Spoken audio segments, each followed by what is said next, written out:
were president of the Professional Numismatists Guild. What were some of the issues that you faced during your term of presidency? Of course, in 1989, at that time, I became president of the PNG, the Professional Numismatists Guild, and we had a fight again with the Federal Trade Commission. They wanted to make us conform to certain rules and regulations that were not comparable to the collecting fraternity. It was a certain kind of papers to fill out and buying. They tried everything in the world because there was a lot of scamming going on at that time, like you hear about today, unfortunately. And you heard about in the 2000s, 2010, and as you know, plenty of people ended up in jail or had to pay large restitutions. We fought the government and won. And how we won was Beth Deisher, who was the editor of Coinweek, and myself were on the same team. And we agreed that this was not within the jurisdiction of the government to interfere with a hobby. This was not manufacturing something with improper product or something like this.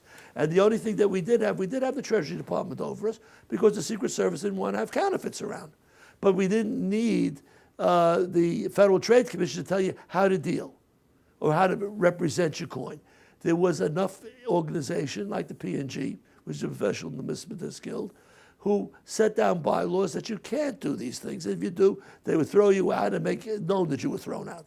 Well, that was an important thing to happen. So Louis Vigdor of Manfred, Todeller and Brooks, who was a very large gold trader and bullion dealer in New York and a foreign exchange house, and he was willing to represent with me in a debate that took place in New York against the Federal Trade Commission. There was a fellow named Barry Cutler, who was the head of the Federal Trade Commission in the 1990s. And I don't remember her name, but she was the head of the department up in Boston, the Enforcement Bureau. They were going to debate with me.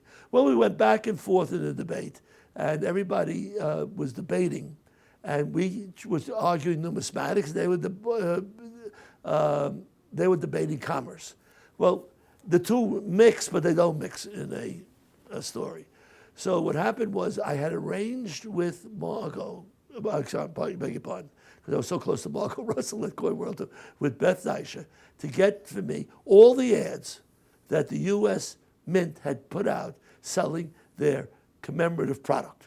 And of course, every one of them was one of the things that were very overpriced and overproduced and had a lot of negative effects on the business. But I can't tell the Treasury what to sell or the Mint what to sell. No, but on the other hand, don't say that their product is good, is worth a premium, my product isn't, which would be rarities. Well, when we get to the end of the argument, we were about halfway to winning it, but you have to nail something down. And under the podium where I was, I had put 300 pages from Coinweek. And I took them at the end and I said to him, Barry, you may be right, the enforcement may be correct, but I will say this to you, it doesn't work. But if you want to really go after the people in business, I don't believe you should start at the bottom with the mom and pop stores or even with somebody like ourselves who does a lot of business. Why don't you start with the U.S. Mint? And I took out 300 pieces of paper and held them up just like this, all right? And I said to Barry, here's the ads from the U.S. Mint selling product, which has caused problems in our business. They misrepresented. They said limited edition, value of the future, something to put away. I mean, they did everything to promote, which you're talking that we were doing wrong in our business, which I tell you we don't do. Yes, there are bad people, like in every business, that will promote, and promote with using every kind of promise that's going to gain in value. But the Mint was the greatest one to happen. And believe it or not, we won the debate because but on top of it, he stopped pursuing us.